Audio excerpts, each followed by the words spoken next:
Right, so good afternoon, everyone. Today, I hope you'll allow me to sort of bring back the discussion to national accounts compilation. But before I start, can everybody see my screen right now? And is my audio clear? All right, thank you.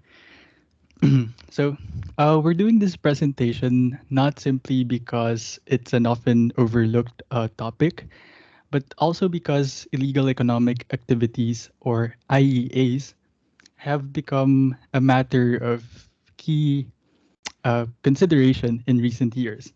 So, be they politicians, media, academia, the demand has always been there to reform the laws or maybe improve enforcement, shift or increase resources to develop better prevention mechanisms. So, all of these things base their validity on statistics. And so, that's where we come in. The role of national accounts is to fill the gaps in our understanding not only of the size of illegal economy, but also how much revenue, if any, is foregone because of IEAs. Um, I admit that I barely scratched the surface on this one, but if there is any message that I'd like you to take away from this presentation, it is that measuring illegal economic activities is difficult. So it's obvious that direct observation is often out of question, but the consequences of not doing so could sort of skew statistics to a less reliable picture of the economy. And so, despite the odds thrown always at compilers, information and guidance have always been there, especially so in recent years.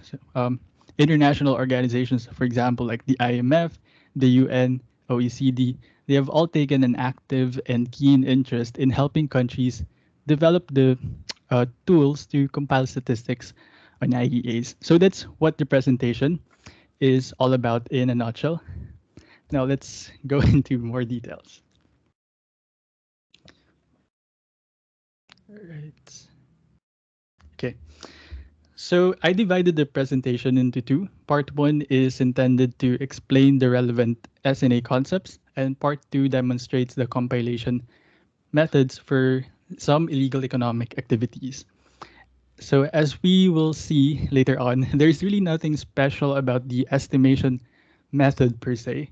What's peculiar here is how we arrive at those estimates given the scarcity of data. So, in particular, we'll be looking at the illegal economy of Southeast Asia's Golden Triangle, which is a region known for illegal drug trade. Also, the content of this presentation is largely taken from the guidance that was set forth in the Eurostat Handbook published in 2018.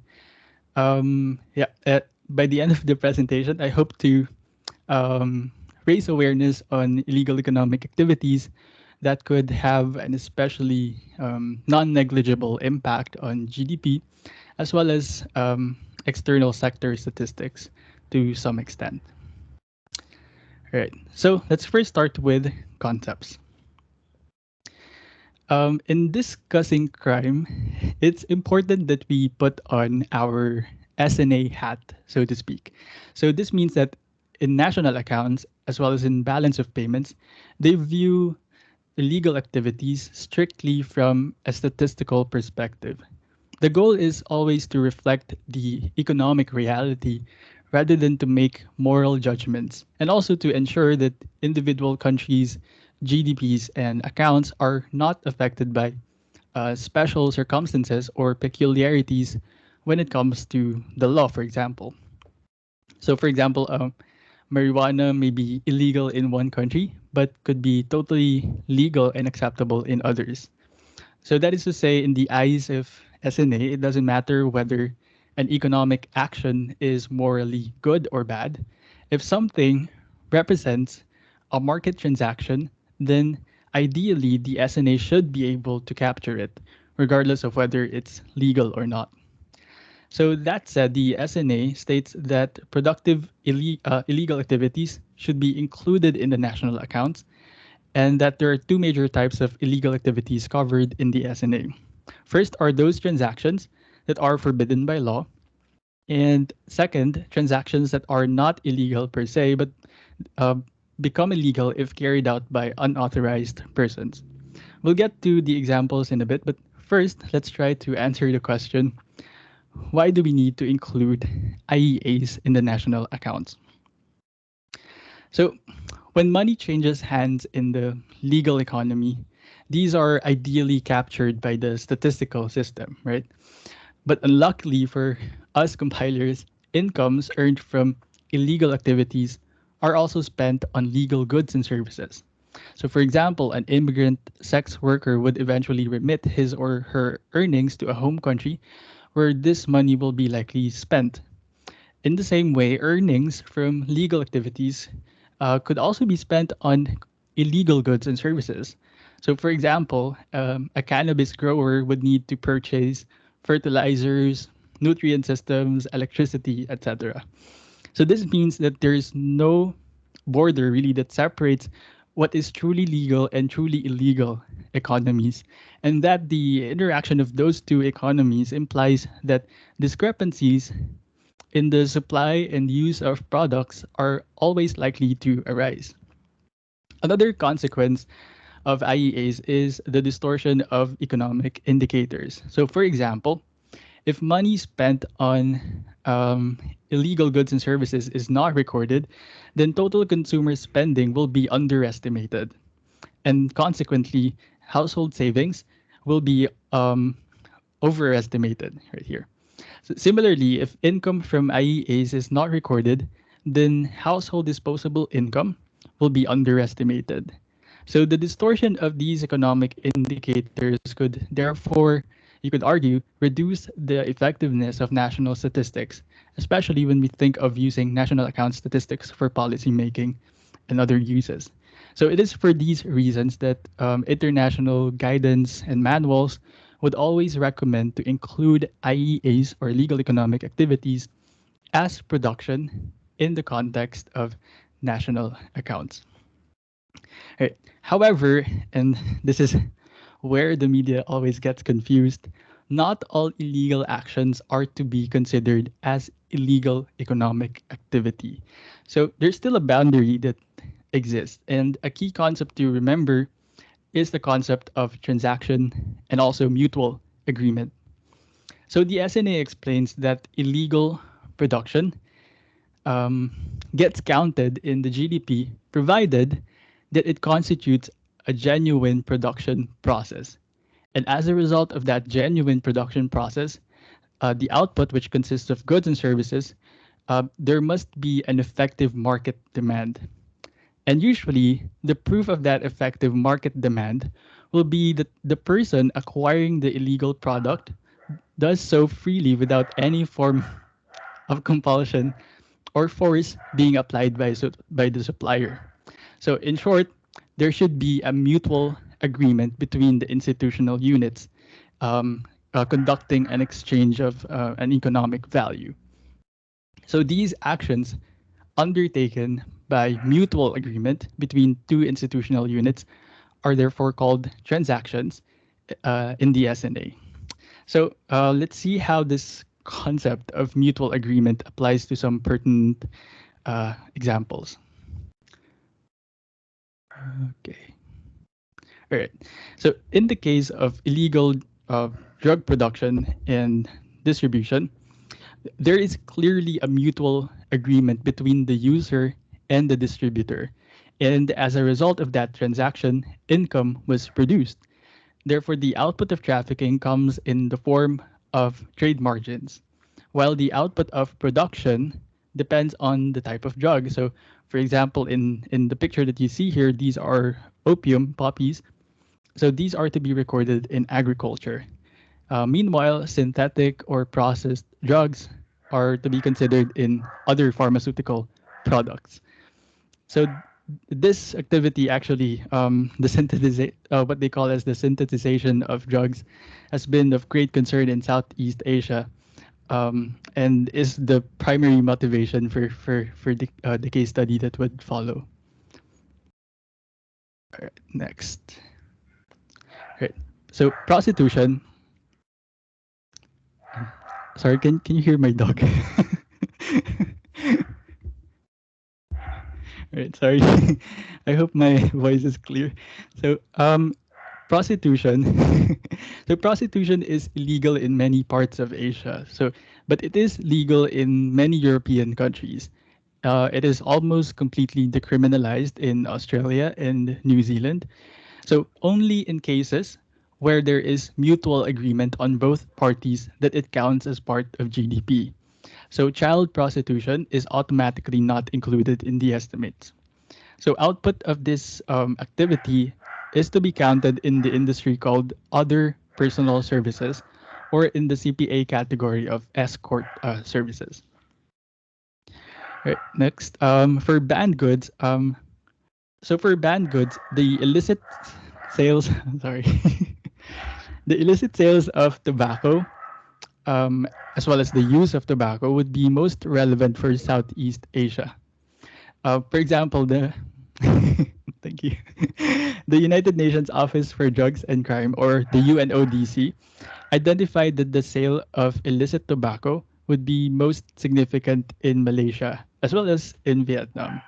For example, in that particular report, the UNODC estimates that the total tax losses from illicit sales of tobacco could be as high as 1.1 billion in Malaysia. So a quick anecdote, and Ms. Joy would know this. During the balancing of the 2015 supply use tables of Malaysia, there was a sizable discrepancy actually which appeared in the product row of tobacco. And this was immediately resolved by grossing up the expected consumption of adult male population. So this is just one example, small example of how illegal activities could prop up in our work with SUTs. Right. Feel free to chime in if you do have questions. Right. So for legal but unauthorized activities, so most examples would refer to unlicensed professionals. For example, unlicensed practice of medicine, or in the Philippines, we do have the unlicensed franchise of public transport known as colorum. So those are parts of GDP, ideally. Sale and distribution of counterfeit products. So this is another problem area in the region in Asia. So it's considered a quote unquote soft crime by the UNODC because there's less violence involved in counterfeit production. But really, there's really nothing soft about its impacts to users, especially when you think about counterfeit medicine, because there's no regulation or quality control. It is hugely profitable, however. For Southeast Asia, for example, the UNODC reported that the origin of goods are often traced to China, but the distribution networks extend to Malaysia, Thailand, Vietnam, and even in Singapore. But from the SNA perspective, these are likely already covered in the non-observed economy, especially from the use side. Um, Not all counterfeit goods and piracy, though, contribute to income. So we have to remember that only those that are sold for money. So, for example, if I send out illegal copies of Harry Potter or maybe Miller and Blair to my friends because they're interested in IoT for some reason, then these won't be counted because they're not sold for money. All right. Next, smuggling. So smuggling could either involve smuggling of goods or smuggling of people. In the case of, sorry for that. So in the case of migrant smuggling, the output is something similar to when you think about it, how travel agents are to tourists. So in such cases, there is always an assumed mutual agreement on the part of the migrant and the smuggler. The smuggler arranges for transportation and also the legal entry of the migrant to another state. And in return, the smuggler would receive a fee from the migrant. So migrant smuggling, however, is not to be recorded as activities of travel agencies. but instead they should be considered as illegal transportation services. So whether by sea, air, or land. Right. But for smuggling of goods, the output would be trade margin, of course. Right. So theft. So theft is a more complex topic, but I'll try to cover it very briefly. So theft can be two things. So it can be theft in first, it can be theft in capital goods, consumer durables, money, or other assets, financial assets. So for example, the picture you see here, an example of that kind of theft would be when Mona Lisa was stolen from Louvre in 1911. Or secondly, theft could be theft from inventories of producers. Um, so since we're already in the example from France, when Jean Valjean, for example, stole a loaf of bread, so that would be considered as theft from inventories. In both cases of theft, those are not to be considered as transaction because, again, there's no mutual agreement in this case. However, theft should be considered as flows. So, in other words, stealing does not produce anything, but rather it sort of shifts the assets from one unit to another. So, in the case of the Mona Lisa heist, there should be a negative change in the volume of assets since there's a disappearance of an asset from its owner without the owner's agreement. Theft from inventories of producers, however, would always result to smaller value added. So recall that value added is output minus IC or intermediate consumption. And that output is defined as sales. Um, is it plus? Yeah, sales plus the value of changes in inventories. So recurrent losses due to normal rates of theft are to be considered as negative changes in inventories. So given that formula, output minus a negative output plus a negative change in inventory would result to smaller output. In the same way, intermediate consumption is defined as purchases of materials and supplies minus changes in inventories. So given that formula, um, intermediate consumption would therefore increase as a result of normal rates of theft. So in both cases, value added decreases accordingly. Um, fencing. So fencing is another story. So a fence is a person who receives, handles, and resells stolen goods. In general, the fence opens a market for interested people to buy goods at less than the market price. So clearly, in this case, the trade in stolen goods already has an element of mutual agreement, regardless of whether or not the buyer is aware that the good or the product that he or she is purchasing is stolen. So the output of fencing would be recorded in the national accounts as part of retail. Bribery. So bribery is also another complex illegal economic activity. So in the case of bribery, we can define this as the act of taking or receiving something in order to influence an outcome that would be favorable to the person providing the bribe. So typically, bribery is considered illegal. It is generally assumed that individuals enter into bribery freely, right? Because if if if if the case is if that's not the case, then the offense is no longer bribery, but it becomes extortion. So extortion, in the case of extortion, which is a form of bribery without mutual agreement, um, extortion is not to be recorded as part of the SNA. But bribery, interestingly, should be part of GDP. Um, um, so while bribery may be disputable from a more moralistic point of view, in SNA, it is part of the actual price paid for the goods and services provided. So think of this treatment by the SNA as similar to tipping in restaurants, for example.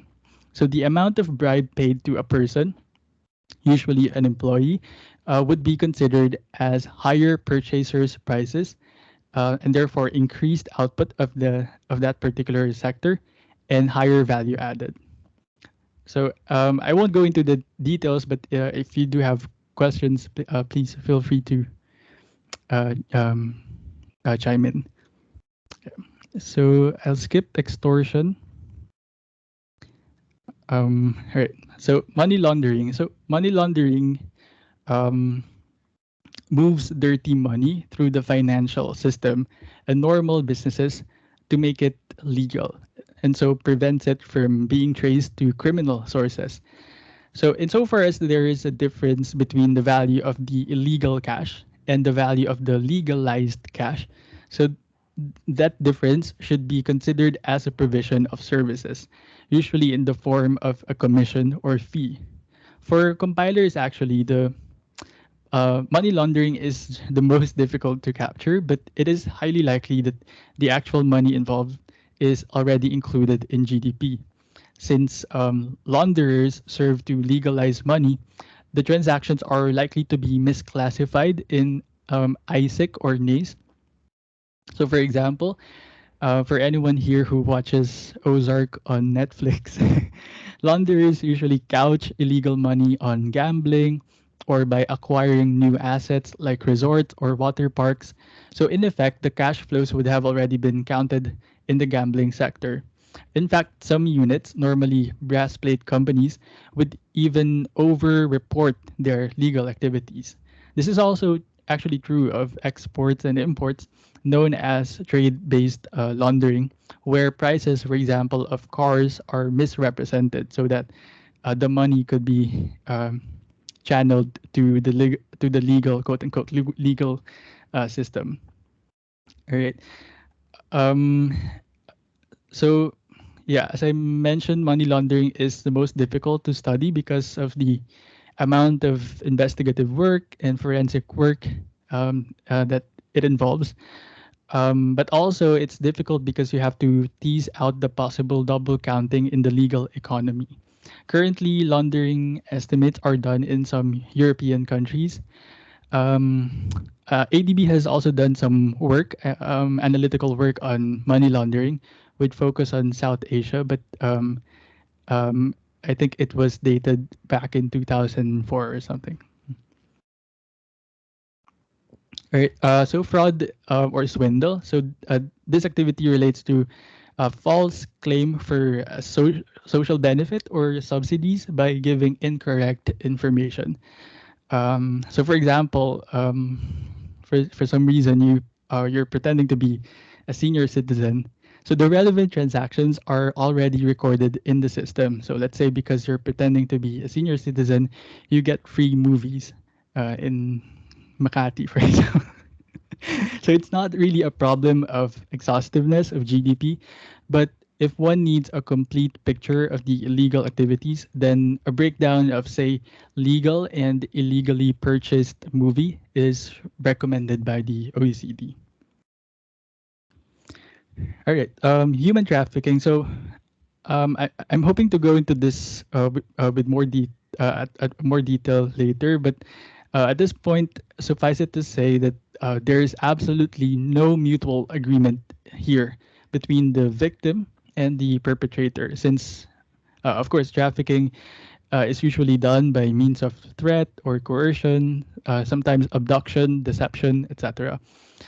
So trafficked persons are at minimum exploited for prostitution, sometimes forced labor, slavery, or even removal of organs. So this is an act against an individual with no mutual agreement. So it does not form. So by convention, it should not form part of income. Right. So illegal gambling. So, in the case of illegal gambling, transactions are very much similar to those for legal gambling, where the amounts paid for lottery tickets or bets consist of two elements. First is the payment of the service charge to the unit organizing the lottery or gambling. Excuse me. And second, the second element is a residual. current transfer um, that is paid out to the winners. So the output of gambling would be the service charge, which is the difference between all the payments to lottery tickets or bets minus the payments to winners. So really, there's no difference between legal and illegal gambling insofar as um, methods or principles.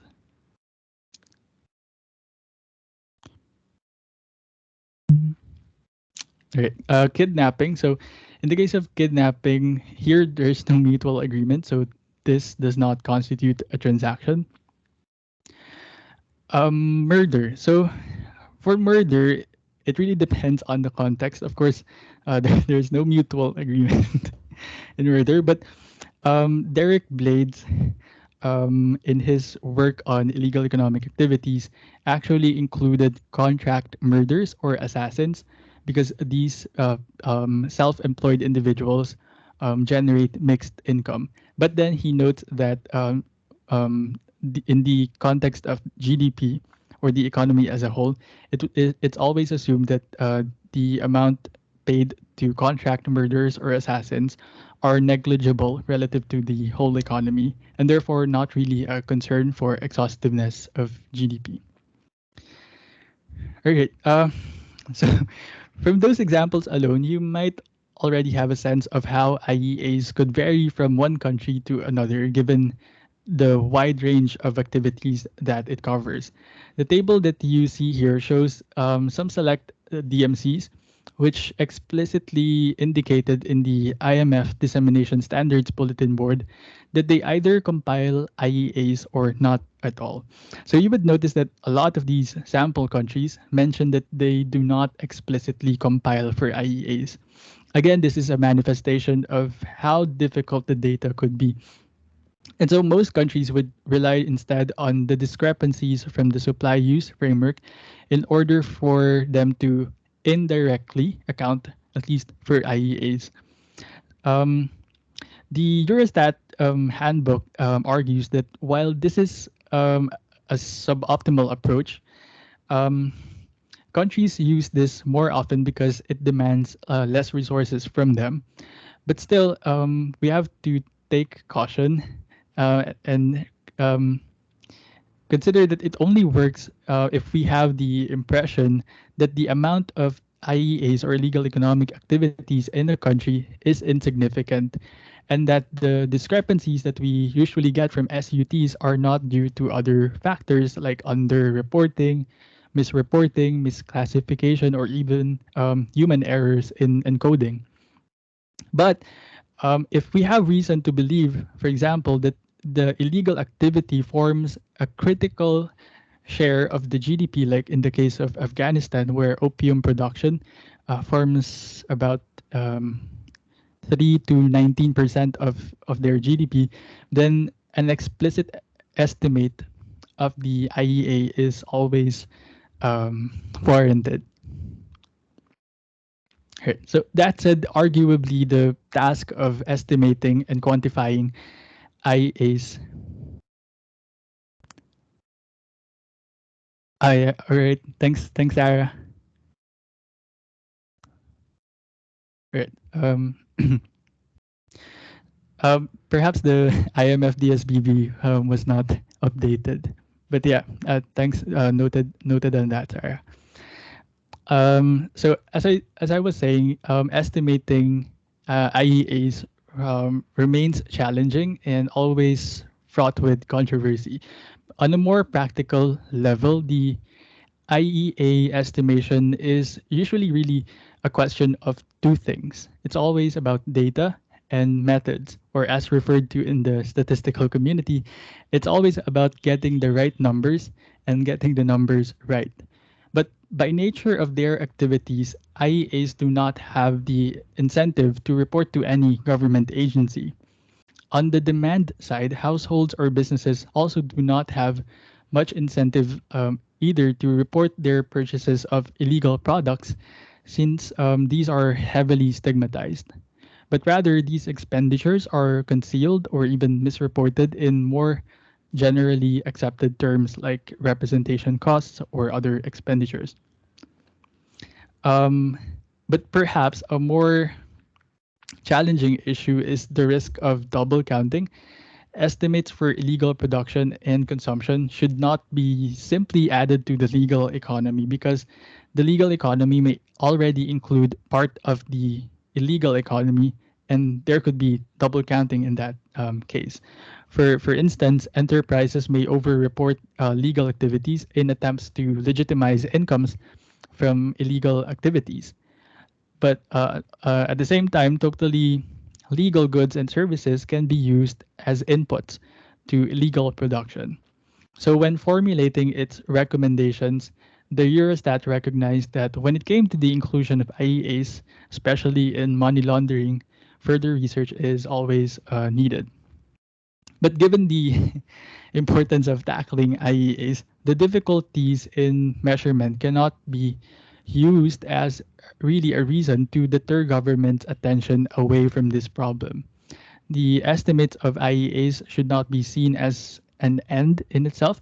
Rather, it should be conceived as a continuous process, one that aims to improve the quality of data obtained at every stage of the process. So this leaves us with the question, when can we therefore decide to put our resources towards capturing illegal economic activities? When can we decide to move away from total reliance on commodity flow or even product balances in the SUT and instead dedicate some resources towards capturing the illegal economy, statistically speaking? So, while there is no international guidance on this yet, the Eurostat suggests that countries should not also commit disproportionate amount of resources to calculating insignificant items. And to determine whether an activity is significant, rather, the Eurostat suggests to set the threshold at 0.1% of a country's GNI. So if countries believe that an illegal activity accounts for anything above that threshold of 0.1%, then it should at least warrant an attention, special attention from the compilers of GDP. All right. So to hammer down on the concepts, so I'm done with the first part of the presentation. If you do have questions, please feel free to unmute. But if you have none, I'll proceed with the next part. So this is just to hammer down on the concepts that I've presented. We'll first look at the case of opium production in three countries that share the infamous Golden Triangle in Southeast Asia. I have three other prepared cases on drug trafficking, prostitution, and migrant smuggling. But in the interest of time, I will simply tackle the most significant IEA in the region, which is opium production. But if you are ever interested in prostitution, drug trafficking, migrant smuggling, not the activity, but the compilation of those illegal activities, just let me know and I can link you up with the resources I compiled on these topics. Right? So these are the notorious grounds for producing opium. So if opium is if if so opium is really the main ingredient for the illegal narcotic called heroin. So we have the Golden Crescent in South Asia with Afghanistan as the main producing country. And on the east, we have the region called the Golden Triangle, which is a remote region shared by three countries of Myanmar, Thailand, and Lao PDR. All right. So so Myanmar and Laos are the second and third largest opium producers in the world, respectively, just behind Afghanistan. So today, actually, in Thailand, the opium production is almost completely decimated. It's no longer significant in Thailand because of a number of alternative development programs that was instituted there. So today there are only about 300 hectares of land for opium cultivation in Thailand, or about 1% of 1% to that of Myanmar's total cropland for opium.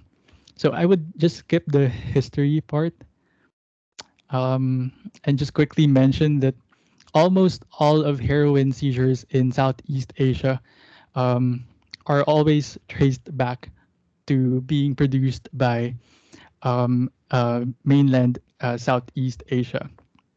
And there are a couple of reasons for this. One reason that was cited in a number of reports was the ease of doing business in the region. So you would think that the ease of doing business in Southeast Asia only benefits legal multinational companies. The unfortunate thing is it also paved the way for cargo drug trafficking to flourish as well. Drug cartels take due diligence of routes and also choke points. Drug packages reach halfway around the globe thanks to the region's proximity to transshipment hubs of Hong Kong and Singapore. Also, traffickers take advantage of easier customs procedures, and they also bribe their way to their final destination. They even reach our shores here in the Philippines literally by dropping them in the open sea so that a ferry boat or ship can retrieve those goods and sell them inland.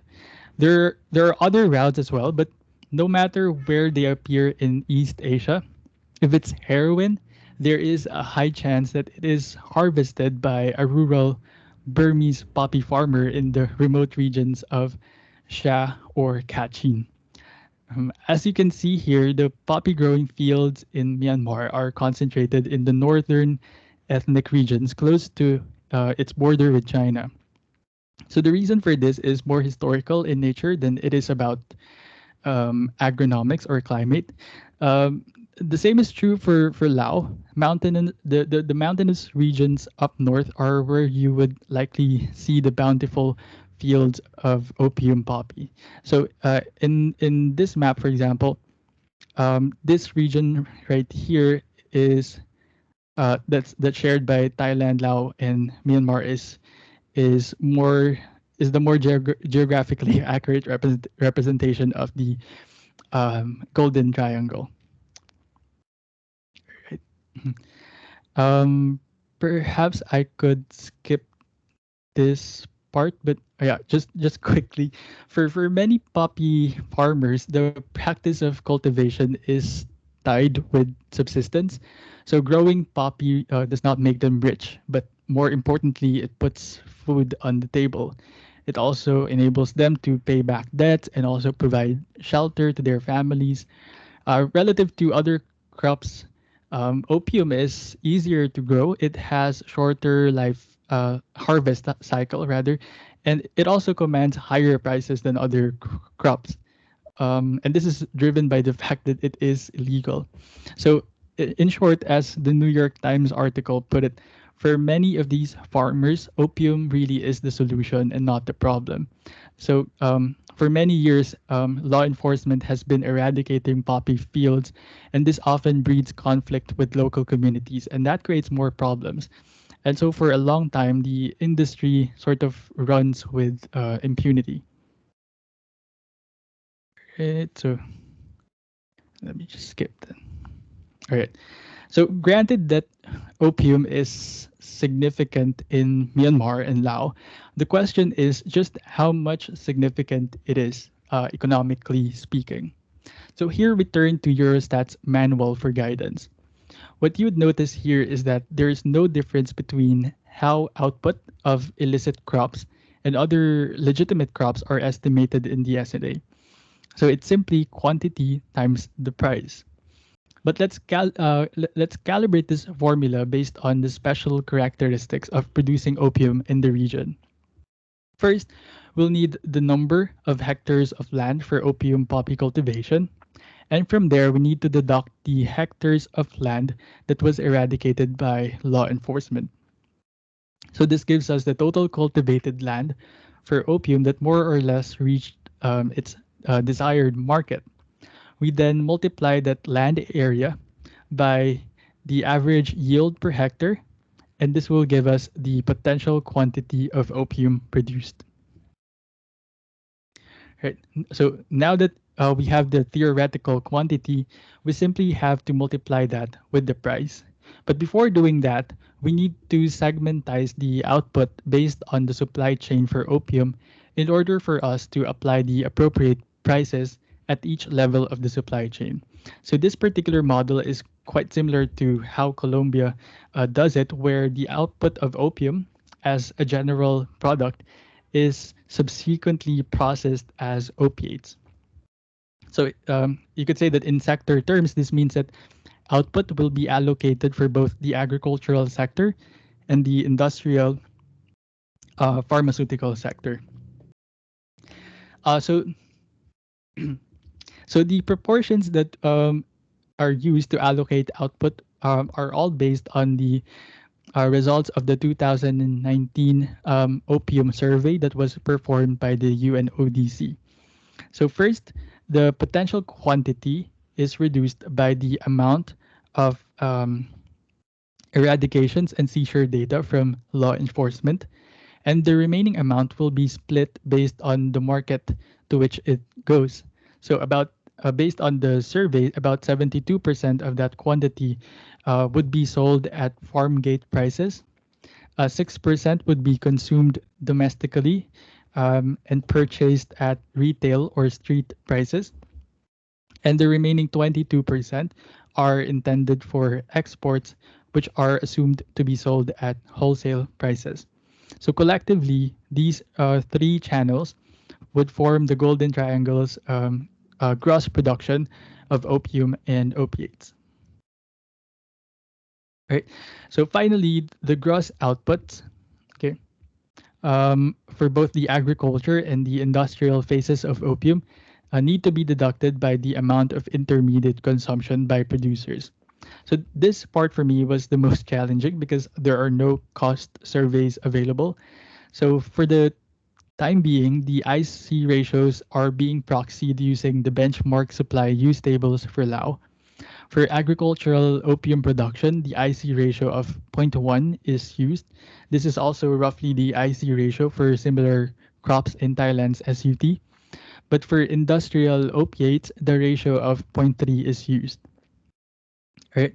So that's the sort of the formula. Now let's look at the data. Right. So perhaps due to the significance of opium in the economy of Myanmar and Laos, the UNODC conducts special socioeconomic surveys almost at a regular basis on these countries. So this is very fortunate for the compilers of statistics. As you can see from the data, there is a general downward trend of lands cultivated for opium in the past 2 decades.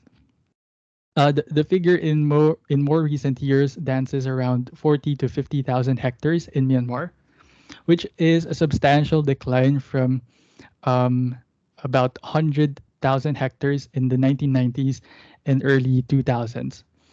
Um, Note that in Myanmar, the total available land for cultivation is about 167,000 hectares only. So at 40,000 hectares dedicated for opium, we can already tell from there that opium accounts for a sizable share of the agricultural sector in Myanmar.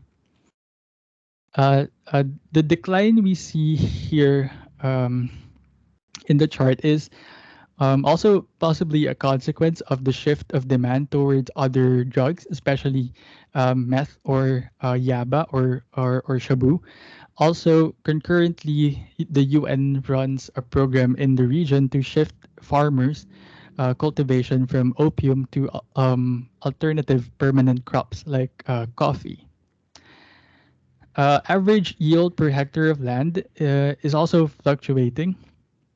The variance can be explained by numerous reasons. For example, use of fertilizer, weather, soil conditions, availability of labor, etc. But interestingly, the general decline in crop lands that we see here seems to be compensated for by by generally increasing yields in especially in more recent years. Right.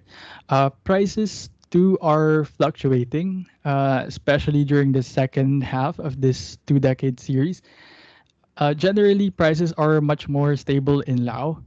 The declining prices in Myanmar indicate that there is still a robust demand for opium, especially demand from Vietnam and PRC and other Mekong countries. So this is actually supported by World Drug Reports, which indicate that in Southeast Asia, heroin is still the third most popular narcotic. Even trafficked heroin in other parts of East Asia, all the way to Australia, for example, would always get traced back to mainland Southeast Asia. Another reason for the generally declining prices is referred to in reports by law enforcement. According to the UNODC, for example, the strategy of drug syndicates has been to flood the region with incredibly cheap products. So this way, the demand base could expand incrementally so that they could reap the benefits at a later time.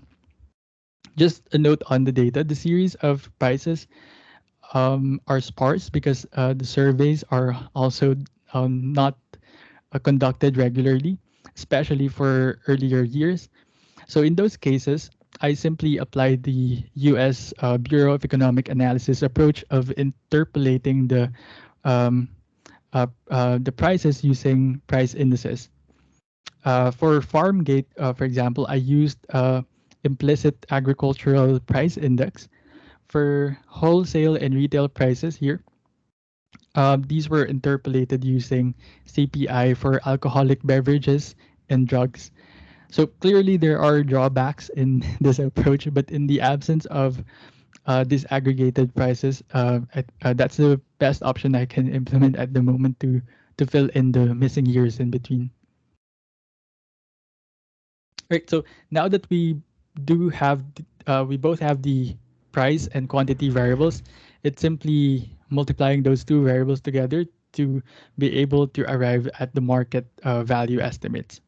So as indicated here, in 2019, the market for opium and opiates expressed as gross value added accounted for about 1% in Laos, and another 1.9% in Myanmar. So this is equivalent to a combined 1.4 billion dollars in income, which about 170 million is accounted for as agricultural production, with the rest being production in the pharmaceutical sector. So this amount really is very significant, especially considering that most of the transactions in the northern regions of Myanmar and Laos are cash based. So you would hear of reports that a farmer would purchase for the first time a new house for his family, and he brought along with him like a truck full of cash. So that's an incredible amount of money. Uh, the market value of opium, however, as you can see here, it precipitously went down since the 2000, and this coincided with the series of ceasefire agreements from 2000 to 2006 in the poppy growing regions of Myanmar. So it was during this time that poppy communities agreed to limit the opium production in exchange for less violence. But then it started to pick up again in recent years because this time the issue is not domestic but international. There was a disruption in PRC's illicit drug trade, so there was a tightening of law enforcement there, and also there was also an uptick in demand in neighboring countries such as Thailand and Vietnam. So this is when drug authorities really recognized that uh, this uh, this is really an international issue because any changes in drug policy in one country could have unintended consequences in another. So as I mentioned, the recent crackdown on drugs in China created a corollary and adverse impact to the Golden Triangle because drug syndicates simply relocated to a more favorable Myanmar. So in effect, you could say that deflating production in one country only distends the problem to another. So that's why you see an uptick here. But in 2000, starting in 2015, uh, the decline of opium production became more notable. So this is to say two things. In this period, there were already alternative programs that were put in place to shift cultivation away from opium. So the UN is trying to replicate the program that they did for Thailand, and see if it would be successful in the case of Myanmar. But on the other hand, um, this decline could also be due to the shift to another drug called shabu or yaba. Um, and this synthesization of drug use has become the most prominent problem among drug authorities in East and Southeast Asia. And actually, that's going to be the subject of the next case. But in the interest of time, I would cut my presentation short. So, but turning to the question, you might ask, is this amount already included or accounted for in GDP estimates? So, just a disclaimer: all the things that you see on the PowerPoint are all based on desk research. So I have not contacted any official from Myanmar to confirm, but I am of two minds. On one hand, I think it's already included in a sense that the government cannot simply ignore the glaring fact that 60% of their hectares are cultivated with poppy. Also, the UNODC conducts socioeconomic surveys on their poppy fields, and so data is available.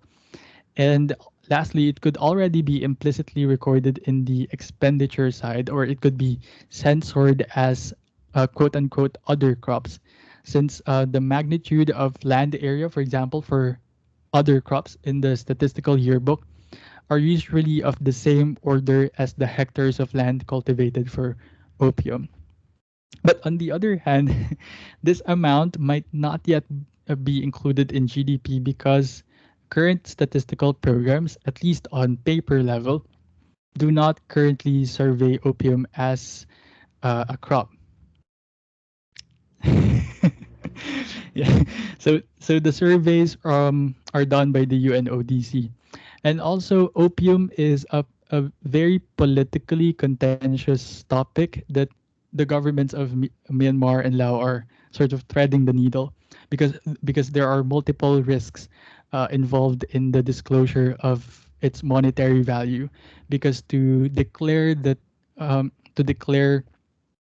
value in as part of their GDP is they say it's tantamount to declaring the legitimacy of drug lords or rebel groups in the northern regions, uh, and that they contribute significantly to the economy of Myanmar. So actually, there are journalists who sought for asylum in Australia for disclosing figures on this.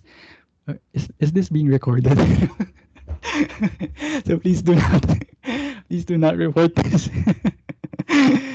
So for now, I would say that this is still a matter for confirmation and further research.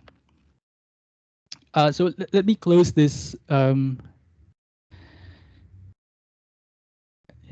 Let me close this case study by saying that I would say 90% of my present preparation for this presentation really involved just finding official sources of data. I extensively relied on UNODC surveys and database of prices to find the best estimates of production, use, and also prices. So more than a study of methods, you can say that this exercise to me has been more about compiling and giving some structure to data. And as such, there would be limitations to some missing years. But I think the most glaring limitation of this case study would be the missing estimates for the production of other drugs, notably the methamphetamines. So meth labs are not as conspicuous as mountains of opium poppy fields that you can easily survey. So one can easily imagine how difficult the data collection would be. Again, one approach is to look at the demand side, namely the users, to get a sense of how potentially huge the market is. And so this is the subject of the case study, which I would be happy to share with you at some other time. Instead, let me just show you the summary results of illegal economic activities in the three economies studied. Here, I only covered four types of IEAs: opium production, drug trafficking, prostitution, and lastly, migrant smuggling. Latest figures in 2019 revealed that opium production, trafficking of certain drugs, prostitution, and also migrant smuggling amounted to a combined gross value added of $5 billion in 2019. In the last 5 years, the absolute figures are growing at an annual average rate of about 6%, with the illegal drug activity as the fastest rising segment. IEAs accounted for about 1 to 2% of GDP of Laos and Myanmar. Meanwhile, figures for Thailand only referred to drug trafficking and prostitution, which amounted to about 0.6% of GDP in 2019. But again, the absolute value of IEA calculated for Thailand is still higher than that of Myanmar and Lao PDR. So you might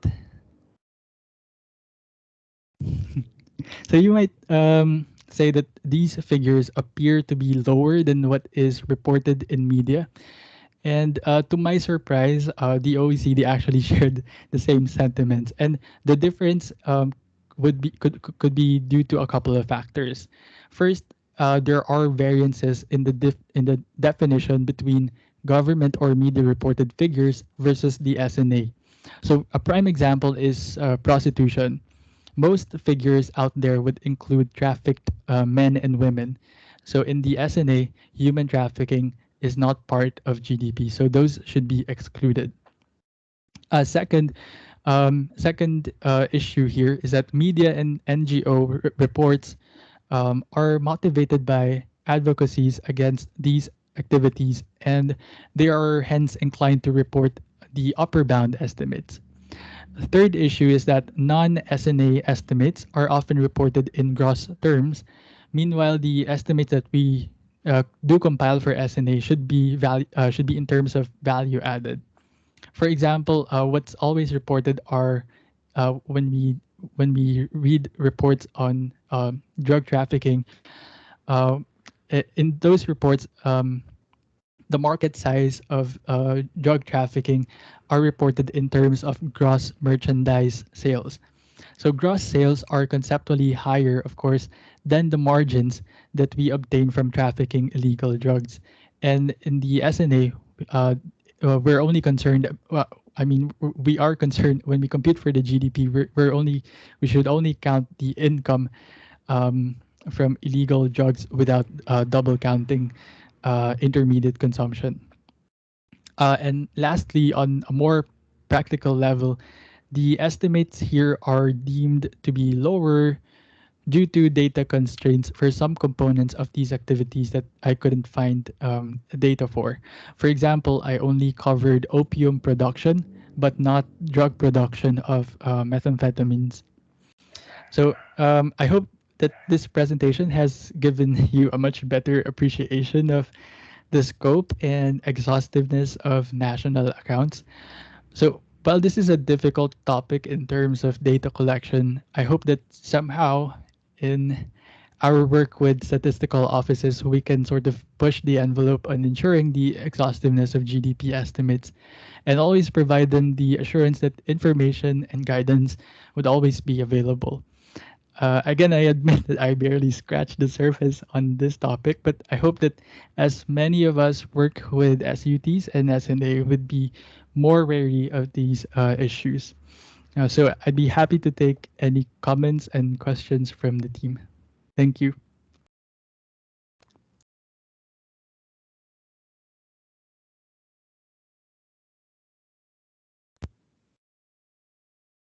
Oh, quick question, or maybe a couple of questions, Arvind. One is when you say e- extortion, right?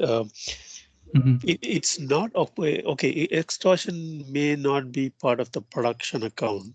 Yeah. Hmm. However, how can it not be part of SNA when it could be There's construed monetary. as like a transfer of income, Yes. involuntary transfer of income? Yes, actually, Joseph, that's the answer to that question. So, it's based on the manual. It should be considered as a transfer from household to household, and because it's a transfer from the same institutional unit, it wouldn't have any material impact to GDP. Mhm. Agreed. Okay, and on the second one, okay, what is the intermediate input involved in opium trade and not like they must it's Mhm. like really a fraction of it of the entire He, cost. okay, let me.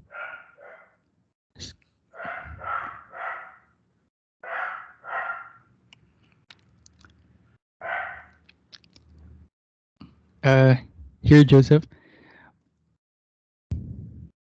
Uh, so this is um, an example from Lao. So based on the, I simply follow the um, intermediate consumption first because there are no cost surveys yet on the intermediate consumption of drug traffickers, but the most significant cost item would be transport and also rental of spaces or storage. And in some drugs, Joseph, the packaging would be the most expensive because what they Why you would have to make it attractive? so what they do is to buy actual products first, like for example tea bags, and they would dispose the contents of the tea bags and replace it with the actual narcotic. So that's why it's also one of the significant cost item.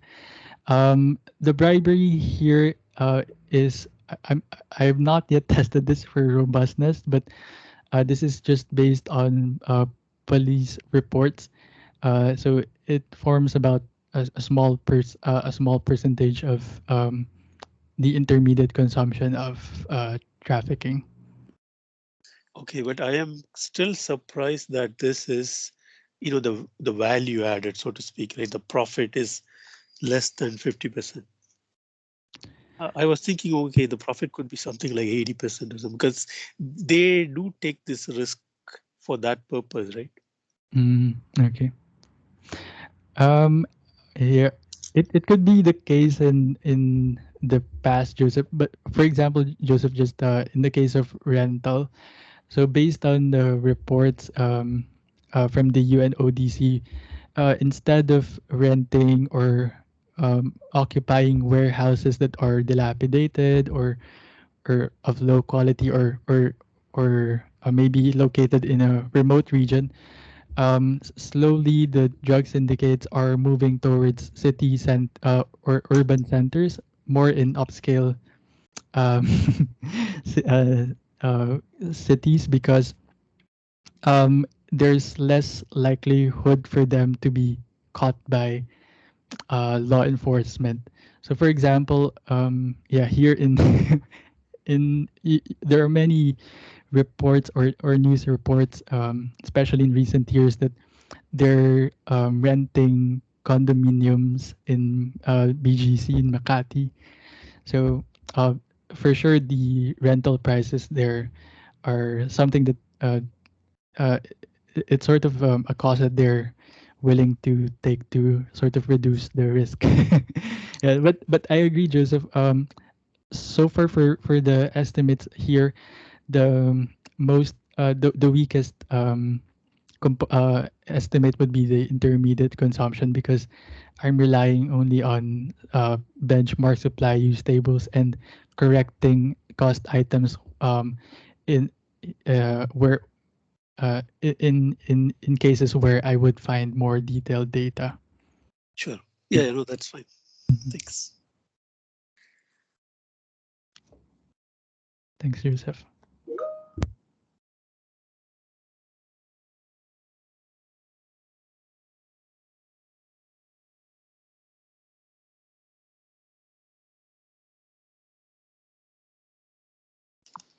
Sarah, you don't have any questions related to Kazakhstan? None so far, Sir Joseph. So just want to share about Kazakhstan. They also include in their estimates the illegal drugs. Yeah. So this is the more on the adjustments of the wholesale and retail services. So um, yeah. And what about uh, Uzbekistan? For Uzbekistan, they based on the assessment, they don't want to include the illegal activities since they believe that it's not that kind of significant in their adjustment or exhaustiveness in their GDP estimates. Or they fear it'll be so significant that Possibly. Yeah. yeah, that's true. Okay. Okay. Would anybody have insights on what's going on in Philippines? You can stop the recording if you want.